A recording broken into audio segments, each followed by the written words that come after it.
Hello okay हामी bank reconciliation स्टेटमेन्टको part 1 र part 2 मा बैंक रिकन्सिलिएसन स्टेटमेन्ट के हो र यसलाई कसरी बनाउने भन्ने विषयमा हामी अलिकति छलफल कुरा गरिसकेका छौं।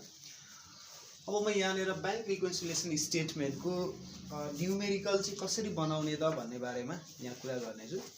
पार्ट 3 हेर्नु भन्दा पहिले तपाईले पार्ट 1 र पार्ट 2 लाई चाहिँ कम्प्लिट एकचोटी राम्रोसँग हेरेर आउनु भयो भने पार्ट 3 बुझ्न सक्नुहुन्छ, नत्र पार्ट 3 मा न्युमेरिकल बुझ्न अलिकति गाह्रो हुन्छ। मैले पार्ट 1 र पार्ट 2 लाई अलिकति समराइज गरेर छोटो समयमा अलिकति बुझाउँछु। हामीले के भनेको थियौं भने पार्ट 1 पार्ट 2 मा हामीसँग एउटा क्याश बुक हुन्छ, अर्को पासबुक हुन्छ। यो कुनै पनि अमाउन्ट अथवा हामीले बैंकमा यो पासबुक बैंकसँग हुन्छ, क्याश बुक चाहिँ हामीसँगै हुन्छ। हामीसँग हुने जति पनि ट्रान्ज्याक्सन हामी क्याश बुकमा राख्छौं भने बैंकले पासबुकमा राख्छ, तर कुरो एउटै हो। कसैले पैसा दियो भने फर्स्टमा हामी क्याश बुकमा इन्ट्री गर्छौं, त्यसपछि गएर पासबुकमा डिपोजिट गर्छौं। भनेको मतलब यो ट्रान्ज्याक्सन पनि एउटै हो, यो पनि ट्रान्ज्याक्सन एउटै हो। खाली हामीले यसलाई क्याश बुक भनेर नाम दिएको, यसलाई पासबुक भनेर नाम दिएको, यसलाई ए भनेर नाम दिएको, यसलाई बी भनेर नाम दिएको भए पनि के हुन्थ्यो भने यो ए हामीसँगै हुन्थ्यो, हामीले इन्ट्री गर्थ्यौं, यो बी भन्ने कहाँ हुन्थ्यो बैंकमा हुन्थ्यो। भनेको कारोबार चाहिँ एउटै हो, तर हामी इन्ट्री चाहिँ के गर्छौं दुई ठाउँमा गर्छौं। हामीलाई थाहा हुने हामी क्याश बुकमा गर्छौं, बैंकलाई थाहा हुने के हुन्छ बैंकमा गर्छौं। अब यहाँ हामीले के गर्ने हो भन्दा कुनै पनि चीज यहाँ इन्ट्री भयो तर यहाँ इन्ट्री हुन छुटिरहेको छ भने इन्ट्री गरिदिने हो। यहाँ पासबुकमा इन्ट्री भयो अनि क्याश बुकमा इन्ट्री हुन छुटेको छ भने इन्ट्री गरिदिने हो। अथवा गल्तीले गर्दा कुनै ठाउँमा गल्ती भएको छ भने गल्ती छ भने मिस्टेक छ भने हुनुपर्ने भन्दा फरक भएको छ भने त्यसलाई के गर्ने हो सच्याइ दिने हो यसमा। अब नर्मल्ली हामी जस्तो यहाँ मैले अगाडि कुरा गरेको थिएँ, यहाँ फर्स्टमा हामी स्टेटमेन्ट अफ बैंक भनेर लेख्यौं, त्यसपछि अमाउन्ट, त्यसपछि स्टेटमेन्ट अफ क्याश बुक भनेर लेख्यौं। यसलाई अमाउन्ट यसलाई कम्पनी बुक पनि भन्छ।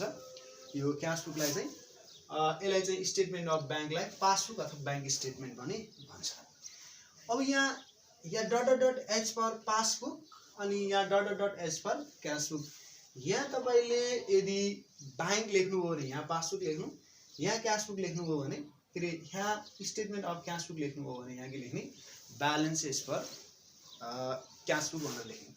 अब यहाँ डट किन राखे त भने यदि क्वेशनले ओभरड्राफ्ट भनेको छ भने नेगेटिभ ब्यालेन्स भनेको छ भने हामी overdraft as per cash book भन्छौं, नत्र ब्यालेन्स दिएको छ भने ब्यालेन्स एज पर के भन्छौं पासबुक भन्छौं। यदि ओभरड्राफ्ट भनेको छ भने र नेगेटिभ ब्यालेन्स भनेको छ भने हामीले के भन्ने भयौं ओभरड्राफ्ट एज पर पासबुक भन्ने भयौं। अनि यहाँ अमाउन्ट राख्दा हामीले जस्तो -5,000 दिएको छ भने -5,000 गरेर राख्छौं, माइनसमा राख्ने होइन। ब्यालेन्स एज पर भनेको छ भने के गर्दिने प्लस गर्दिने। अब यस्तै यहाँ पनि के गर्ने भने ब्यालेन्स एज पर यदि ओभरड्राफ्ट र नेगेटिभ ब्यालेन्स अथवा credit balance as per cash book भनेको छ भने credit balance as per cash book भनेको छ भने हामीले पार्ट 1 मा यसको धेरै कुरा गरिसकेका छौं। यहाँ के गर्दिने त भन्दा अमाउन्टलाई माइनसमा राख्दिने, मानौ 7,000 दियो भने 7,000 लाई के गर्ने नेगेटिभ साइनमा राख्दिने, माइनसमा राख्दिने। यदि ओभरड्राफ्ट भनेको छ भने होइन ब्यालेन्स भनेको छ भने के गर्ने प्लसमै राखिदिनु पर्ने हुन्छ, प्लसमै राखिदिनु पर्ने हुन्छ। जस्तो अब मानौ तपाईलाई मैले अघि यो भन्दा अगाडि 5-6 वटा कुरा गरेको थिएँ। जस्तो cheque issue but not present for payment आयो भने हामीले के भन्यौं त भने अथवा चेक आउटस्ट्यान्डिङ अनक्लियर चेक आयो भने पासबुकमा के गरेर लेस गर्ने, दायाँमा केही गर्नै परेन, सिधै लिएर पासबुकको लेसमा लगेर सार्दियौं। नम्बर 1 कहाँ जाने भयो लेसमा जाने भयो, यहाँ सार्दिनुस् यो फर्स्ट लाइन। अनि चेक आउटस्ट्यान्डिङ अनक्लियर चेक अथवा deposit cheque paid deposit into bank but not credited and collected by bank भनेको छ भने डिपोजिट इन ट्रान्जिट भनेको छ भने अन्डर करेक्सन भनेको छ, चेक आउटस्ट्यान्डिङ भनेको छ भने तपाईले सिधै के गरिदिने भने डिपोजिट इन ट्रान्जिट भनेर क्याश बुकमा पासबुकमा के गरिदिनु पर्यो प्लसमा लिएर राखिदिनु पर्यो। त्यसपछि नट सफिसिएन्ट फन्ड भनेको छ भने सिधै लगेर क्याश बुकको केमा राखिदिने 3 मा। यो क्याश बुकको कहाँ जाने भयो 3 मा जाने भयो। के कारणले किन राख्ने भन्ने कुरा हामीले अगाडि गरिसकेका छौं, यसलाई मैले समराइज मात्रै गरेको। बैंक चार्ज यदि बैंक चार्ज तपाईलाई क्वेशनमा दिएको छ भने नर्मली बैंक चार्ज भनेको बैंक चार्ज देख्नुभयो भने सिधै लिएर 4 लाई के गर्दिनुस् 4 लाई लिएर क्याश बुकको केमा लिएर राखिदिने माइनसमा लिएर राखिदिने। अब यहाँ फेरि bank charge but not recorded in cash book भन्यो, क्याश बुकमा रेकर्ड भएन भने के गरिदिनु पर्यो क्यास बुकमा रेकर्ड गरिदिनु पर्यो। फेरि bank charge but not recorded in passbook भन्यो भने के गर्नु, पासबुकमा रेकर्ड भएन भन्यो भने कहाँ भइसक्यो भने क्यास बुकमा भयो पासबुकमा भएन। कुनै एउटा चिज चाहिँ के हुन्छ मौन हुन्छ, अर्कोमा चाहिँ हामीलाई रेकर्ड नहुने भन्ने बुझिन्छ। दुईटैमा रेकर्ड भएन भने हामीले गल्ती पत्ता लगाउन सक्दैनौँ। कुनै एउटामा रेकर्ड हुन्छ, कुनै अर्कोमा रेकर्ड हुँदैन। जहाँ रेकर्ड हुँदैन त्यहाँ के गरिदिने हो, रेकर्ड गरिदिने हो, छुटेकोलाई इन्ट्री गर्ने हो, गल्ती भएकोलाई सच्याइदिने हो। अब यसपछि हामीले क्यास बुकमा डेबिटेड हुँदा के भन्यो भने ब्यालेन्स बढ्छ भन्यो, क्रेडिटेड हुँदा अनि त्यस्तै पासबुकमा क्रेडिटेड हुँदा ब्यालेन्स के गर्छ भन्यो, बढ्छ भन्यो। त्यसको कुरा पनि हामीले अगाडि गरिसकेका छौँ। यहाँ लेस राखौँ, यहाँ पनि के गरिदिने लेस। अब यहाँ है त यहाँ क्वेसनमा हामीलाई एउटा क्वेसन छ, यो कमन क्वेसन। अहिले मैले चाहिँ अस्मिता पब्लिकेसनको क्वेसन ब्याङ्कबाट क्वेसन ब्याङ्कको क्वेसन नम्बर 11बाट लिएको छु। अस्मिता पब्लिकेसनको क्वेसन ब्याङ्कको क्वेसन नम्बर 11बाट क्वेसन कलेक्सनबाट। यो क्वेसन ब्याङ्क योबाट अस्मिताबाट लिए पनि यो जुनसुकै पब्लिकेसनको बुकमा पनि राखेको छ। यो क्वेसन भनेको 11मा पनि छ। तपाईँले 11को टिपी टाइपको प्रब्लमहरूमा लास्टतिर गएर हेर्नुभयो भने पनि छ। अनि अन्य पब्लिकेसनहरूको बुकमा पनि यसलाई राखेको छ। यो क्वेसनलाई चाहिँ सबै पब्लिकेसनमा प्राय मैले देखेको 3-4वटा पब्लिकेसनमा सबै पब्लिकेसनमा यो बुकलाई चाहिँ के गरिरहेको छ, यो क्वेसनलाई राखेको छ। अब यहाँनिर यहाँ के भन्यो भने फर्स्टमा क्वेसन पढौँ। रिक्वायरमा जानुभयो भने हामीलाई bank reconciliation statement as on May 31, 2019 भन्दैछ। ब्याङ्क रिकन्सिलिएसन स्टेटमेन्ट बनाएर May 31, 2019 सम्मको। अनि क्वेसनले भन्दैछ माथि the bank statement for Kripa company limited show a balance RS 1,20,000। अहिले हामीलाई ब्याङ्क स्टेटमेन्ट कृपा कम्पनीको ब्याङ्क स्टेटमेन्टमा भनिसके पछाडि ब्यालेन्स एज पर पासबुक दियो। अब ख्याल गर्नु, हामीलाई क्वेसनले कि त balance as per cash book दिन्छ कि त ब्यालेन्स एज पर पासबुक दिन्छ कि त दुईटै दिन्छ। दुईटैको ब्यालेन्स दियो भने बराबर तलब हामीले बराबर बनाइदिने हो, किनकि बराबर बनाउन हिँडेको। एउटाको ब्यालेन्स दिएको छ भने एउटाको दिन्छ भने अर्कोको के गरिदिने, निकाल्नै छोडिदिने। कसरी निकाल्ने म कुरा गर्दै जान्छु। अहिले हामीलाई ब्यालेन्स एज पर यहाँ नेगेटिभ ब्यालेन्स पनि भनेन, ओभरड्राफ्ट पनि भनेन, अनि debit balance as per passbook पनि भनेन। त्यसैले हामीले के लेख्ने भनौँ, सिधै balance as per, sorry as per यही छ, ब्यालेन्स एज पर के भन्यो पासबुक भनेर राख्यौँ। 1,20,000 दिएको छ, त्यसैले 1,20,000 मैले प्लस साइनमा राखेँ। यदि मैले माइनस साइनमा कति बेला राख्ने भने यदि नेगेटिभ ब्यालेन्स भनेको छ भने, त्यस पछाडि गएर ओभरड्राफ्ट भनेको छ भने, अनि debit balance as per passbook भनेको छ भने मैले पासबुकमा नेगेटिभमा राख्ने। अब यतापट्टि त्यस पछाडि on this date the balance of cash as per books is 98,000 भनेको क्यास बुकको ब्यालेन्स चाहिँ कति छ अरे, 98,000 छ अरे। अब मैले यसलाई पनि प्लसमा राखेँ। के भनेको भए माइनसमा राख्थेँ भने ओभरड्राफ्ट भनिदिएको भए, नेगेटिभ ब्यालेन्स भनिदिएको भए। अनि त्यस पछाडि मेनली ख्याल गर्नुपर्ने कुरा भनेको credit balance as per cash book भनेको भए पनि मैले के दिन्थेँ, यसलाई माइनस साइन दिएर राख्ने।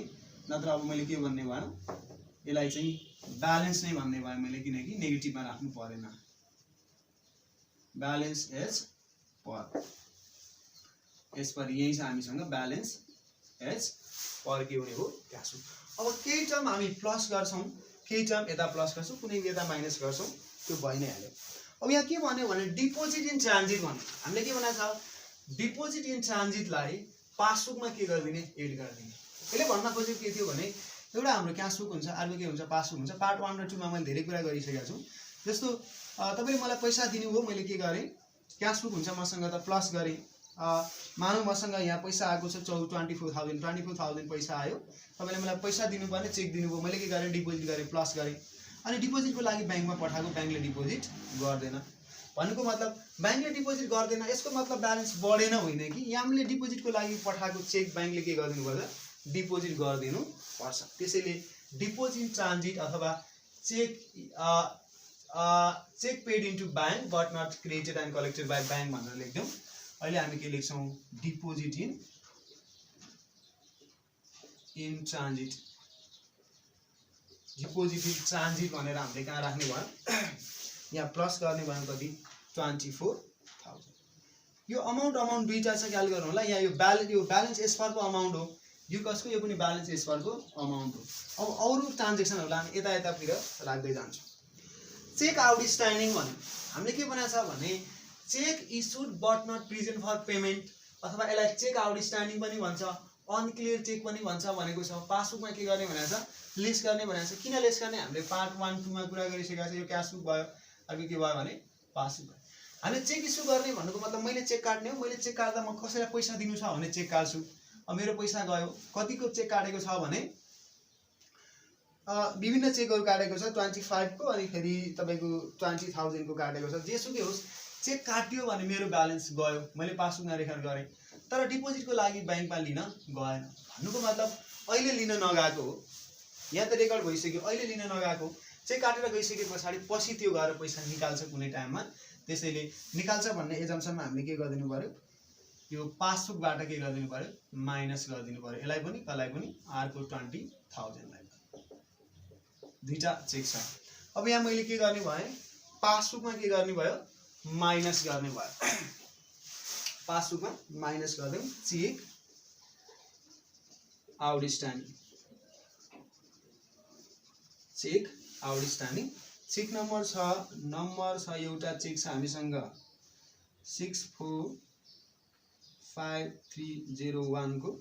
यसको भनेको अमाउन्ट छ 25,000 अनि यसको अमाउन्ट छ चेक नम्बर जसको छ चेक नम्बर 645702। यसको चेक नम्बर के रे अमाउन्ट छ 20,000। यो दुईटा चेक भएर हामीलाई चेक नम्बर छुट्टा छुट्टै दिएको, यो के गर्ने माइनस। अब यहाँ लिस्ट गरिसकेपछि यहाँ माइनस लेख्न आवश्यकता हुँदैन। अब यसपछि के भनेको छ भने थर्डमा जाउँ। यसैको थर्डमा के भन्दैछ भने हो, यो मलाई आवश्यक भएन त्यसैले मैले के गरेँ, यता मेटाइसकेँ। यसको थर्डमा के भन्दैछ भने ल यसको थर्डमा भन्दैछ एरर चेक नम्बर समथिङ यति दिएको छ 645302 was wrongly issue by the bank for के रे sorry error cheque number 645305 was currently issue by the company. Currently अहिले इस्यु गरेको भनेको ब्याङ्क कम्पनीले इस्यु गरेको यो क्यासबुक भयो, यो के भयो पासबुक भयो। इस्यु खासमा हामीले इस्युड गरेको चेक भनेको 1,22,600 को चेक इस्यु गरेको was currently paid by the bank. Currently paid by the bank, ब्याङ्कले पेड गरेछ अरे। However the company in the books recorded RS 126,200 126,200। अब यो 22,600 को चेक हामीले इस्यु गरेको, 22,600 को चेक इस्यु गरिसके पछाडि यहाँबाट पनि 22,600 हुनुपर्ने हो, यहाँबाट पनि 22,000 के हुनुपर्ने 600 हुनुपर्ने। चेक इस्यु गर्दा त हाम्रो पैसा जान्छ, हाम्रो पैसा के गर्छ जान्छ भने पछाडि यहाँबाट पनि 22,600 घट्नुपर्ने, यहाँबाट पनि 22,600 के गर्नुपर्ने घट्नुपर्ने। तर कम्पनीको रेकर्डमा अथवा कम्पनीको रेकर्ड भनेको कहाँ हुन्छ, क्यासबुकमा। क्यासबुकमा के भइदिएछ अरे भने ब्याङ्कले मिस्टेक गरेन, क्यासबुकले 1,26,200 चाहिँ के गर्दैछ मिस्टेक गरेछ। यसलाई भन्छ हामी इररहरू। अब हामी त ओ गल्ती कहाँ भएको हेरौँ। गल्ती भएको भनेको पासबुकमा गल्ती भएको होइन, किनकि 1,22,000 को चेक इस्यु गरेको 1,26,000 रेकर्ड भयो, कहाँ क्यासबुकमा रेकर्ड भयो, पासबुकमा गल्ती भएको छैन, सच्याउनु परेन। अब यहाँ सच्याउनु पर्यो, यहाँ सच्याउनलाई के गर्नु पर्यो भने गल्तीको कारणले गर्दा यसको ब्यालेन्स बढेको छ कि घटेको छ। गल्तीको कारणले गर्दा यसको ब्यालेन्स नेगेटिभ छ भन्नुको मतलब गल्तीको कारणले गर्दा यसको ब्यालेन्स के गरेछ घटेको छ। ब्यालेन्स घटेको छ भने के गरिदिनु पर्यो प्लस गरिदिनु पर्यो। कति प्लस गरे त भन्दा यो दुईटाको डिफरेन्ट भनेको 3600। अब हामीले के गर्ने भयो भने ब्याङ्क इरर भनेर 3600 लाई चाहिँ के गर्ने भयो, कहाँ एड गर्ने भयो, क्यासबुकमा के गर्ने भयो एड गर्ने भयो, ब्याङ्क इरर्स। ब्याङ्क इरर्स भनेर कति हो अथवा इरर रेकर्डिङ भनेर 3600 लाई के गर्ने भयो प्लसमा राख्ने हुनुपर्ने 1,22,600 हो तर यहाँ कति भइदिएछ 1,26,200 भइदिएछ भनेको मिस्टेकली यसको ब्यालेन्स के भयो बढ्यो गल्तीले घटेको के गर्नु पर्यो बराबर बनाउन जोड्नु पर्यो। यसपछि नेक्स्टमा जाउँ ब्याङ्क मेमोरेन्डम भन्दैछ यहाँ के भन्यो भने डेबिट यान या चेक फ्रम सीता भनेको नट सफिसिएन्ट फन्ड हामीले अघि के भनेको थियौँ भने नट सफिसिएन्ट फन्डलाई हामीले क्यास बुकमा के गर्ने लेस गर्ने भने लेस या नट सफिसिएन्ट फन्ड भनेर 8,000 दियो यसलाई के गर्ने क्यास बुकमा माइनस गर्ने क्यास बुक यता होला not sufficient fund from Sita भनेर क्यास बुकमा के गरिदियो माइनस क्यास बुकमा माइनस गरिदियो। किन क्यास बुकमा माइनस त भन्दा यो क्यास बुक भयो के भयो पासबुक भयो। अब यहाँ सीताबाट आएको चेक भन्ने बित्तिकै हामीले के गर्छौँ भने 8,000 आयो भनेर प्लस गर्छौँ तर ब्याङ्कमा त्यो चेकलाई फेरि डिपोजिटको लागि पठाउने हो तर ब्याङ्कले हामीलाई के गर्दैन भने डिपोजिट गर्दैन भन्नुको मतलब सफिसिएन्ट छैन पैसा भनेर चेक के गरिदियो रिटर्न गरिदियो भनेपछि यहाँ त डिपोजिट हुने भएन किनकि सीताको खाता अकाउन्टमा पैसै रहन्छ। अब हामीले के गर्नु पर्यो भने अब यहाँ हामीले पहिले के गरिरहेको छ जोडिसकेका थियौँ अब पैसा आएन भने त के गरिदिनु पर्यो लेस गरिदिनु पर्यो 8,000 त्यतिकै जोड्न त पाइएन नट सफिसिएन्ट फन्डहरूलाई के गर्यो क्यास बुकमा माइनस गर्यो। यस पछाडि क्रेडिट कलेक्सन भन्नुको मतलब क्रेडिट साइडमा collection of the note receivable 8,000 and interest 500 भन्दै। अब यहाँ है मानौ यो क्यास बुक भयो यो के भयो पासबुक यो ब्याङ्कले डाइरेक्ट कलेक्टेड गरिदिएको भन्ने सेन्समा जान्छ। जस्तो हामीले अघि के भनेको थियौँ भने कुनै चिज ब्याङ्कले डाइरेक्ट कलेक्ट गरिदियो भने यो क्यास बुक भयो यो पासबुक भयो। ब्याङ्कले डाइरेक्ट कलेक्ट गर्दै भन्नुको मतलब पासबुकमा को ब्यालेन्स के भयो बढ्यो भन्नुको मतलब पासबुकमा पैसा कलेक्ट भयो भनेपछि कहाँ भएन क्यास बुकमा भएन क्यास बुकमा के गरिदिनु पर्यो कलेक्ट गरिदिनु पर्यो भन्नुको मतलब प्लस गरिदिनु पर्यो ब्याङ्कले डिपोजिट गरिदियो भने क्यास बुकमा डिपोजिट गर्नु पर्यो। अब के थियो भने क्रेडिट कलेक्सन भनेको ब्याङ्कले चाहिँ मार्केटबाट उठाउनु पर्ने नोट रिसिभेबल उसले कलेक्ट गर्दैछ अरे भन्नुको मतलब ब्याङ्कले 8,000 र 500 रुपियाँ के गर्यो प्लस गरिदियो तर कहाँ चाहिँ रेकर्ड भएन रेकर्ड हुन छुटेको ब्याङ्कमा त भइसक्यो कहाँ रेकर्ड भएन भने या क्यास बुकमा रेकर्ड भएन ब्याङ्कमा भइसक्यो। अब हामीले कहाँ रेकर्ड गर्नु पर्यो क्यास बुकमा रेकर्ड गर्नु पर्यो क्यास बुकमा 8 किनकि पासबुकको ब्यालेन्स त बढिरहेछ त्यसैले क्यास बुकको ब्यालेन्स पनि के गर्नु पर्यो बढाउनु पर्यो भन्नुको मतलब यता ब्यालेन्स बढ्यो अलरेडी बढ्यो ब्याङ्कको कारणले यता हामीले के गर्नु पर्यो बढाउनु पर्यो। अब जाउँ यहाँ लेखौँ note receivable collection note receivable collection and interest collection अब कहाँ भएको त भन्दा ब्याङ्कले नोट रिसिभेबल कलेक्सन गर्यो इन्ट्रेस्ट कलेक्सन भन्यो भने ब्याङ्कले पासबुकमा गरिदिन्छ पासबुकमा त अलरेडी इन्ट्री भइसक्यो। अब हामीले कहाँ गर्नु पर्यो क्यास बुकमा गर्नु पर्यो यहाँ कति हुने भयो 8,000 हुने भयो यहाँ कति हुने भयो 5,000। अब सक्यो रिकन्सिलिएसनको पार्ट। अब हामीले के गर्छौँ भने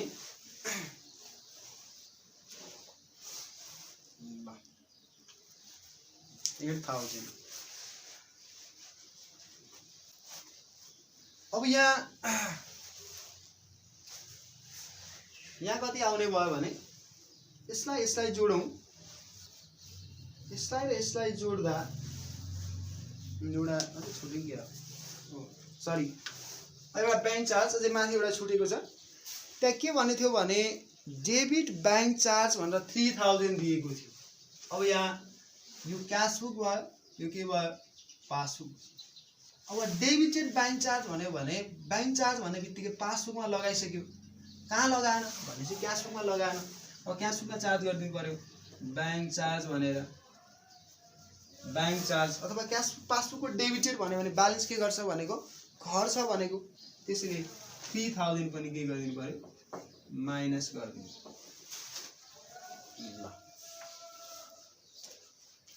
अब यतापट्टि यहाँ 24,000 यता जाने भयो,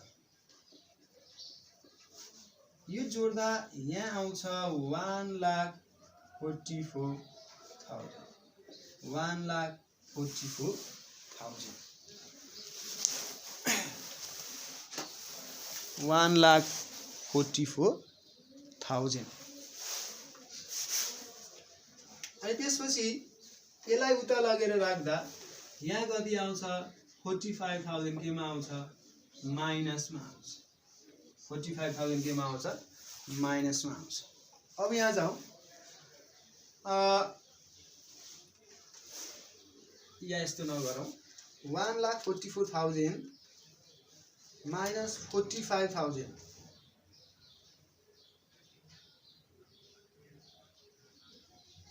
99,000 आयो भनेपछि यता पनि कति नै आउनु पर्छ 99,000 नै आउनु पर्छ। अब यहाँ यसलाई जोडौँ, यता कति हुने हो भने 12,000 सरी यो 5,000 हैन 500 इन्ट्रेस्ट कलेक्सन 500 हो 12,100 हुने भयो। अनि यो पनि माइनस भयो भने 8 मा 3 जोड्दा कति भयो 11,000। यसमा यसलाई जोडौँ 98,000 प्लस 12,100 1,10,000 1,10,100 आयो। अब यो यतापछि यसलाई लगेर माइनस गर्दा यसलाई र यसलाई माइनस गरियो भने यो 8 9 10 11,000 हुन्छ। अब यहाँ माइनस 11,000 गरियो भने यहाँ 99,100 आउँछ 99,100। त यताको ब्यालेन्स र यताको ब्यालेन्स बराबर आउनु पर्ने थियो। 100 रुपैयाँ यहाँ के भयो बढी आयो भने अब यस्तो केसमा हामीले नोट कलेक्सन चार्ज भनेर थप्न पाइन्छ। लेस गरौँ नोट कलेक्सन चार्ज भनेर 100 यदि थपियो भने माइनस गरियो भने नोट कलेक्सन चार्ज बैंकले लगाइसकेछ। कहाँ लगाएन छ पासबुकमा लगाएन छ। त्यसैले यति 100 थपियो भने 99,000 तपाईले 100% तपाईले अरु चीज राइट गर्नु भएको छ। यही चीज मात्रै मिलेन भने तपाईले त्यति थपेर चाहिँ सच्याउन पाइन्छ किनकि नोट कलेक्सन चार्ज बैंकले लगाएछ कहाँ लाएन पासबुकमा लाएन भन्ने एजम्पसनमा हामीले यो थप्न चाहिँ पाइने हुन्छ। ओके ल थ्यांक यू। अब हामी नेक्स्ट टपिक्समा अकाउन्टको अर्को कुनै एउटा सल्युसन लिएर म आउनेछु। लगभग तपाईले फर्स्टको पार्ट 1 र पार्ट 2 राम्रोसँग हेर्नु भयो भने र त्यहाँको ल्याङ्ग्वेजहरु राम्रोसँग केलाउन सक्नु भयो बुझ्नु भयो भने न्यूमेरिकल बनाउन सजिलो हुन्छ। तपाईले राम्रोसँग यसको बेसिक कुरा बुझेर अथवा त्यसको त्यहाँ भएको ट्रान्ज्याक्सन इफेक्ट कहाँ गर्छ भन्ने कुरा बुझेर न्यूमेरिकल बनाउन थाल्नु भयो भने सबैभन्दा एकदमै सजिलो च्याप्टर हो यो। बेस बुझ्नु भएन भने तपाईले अलिकति अलमल लिन सक्नुहुन्छ। हस् thank you all the best सबैजना।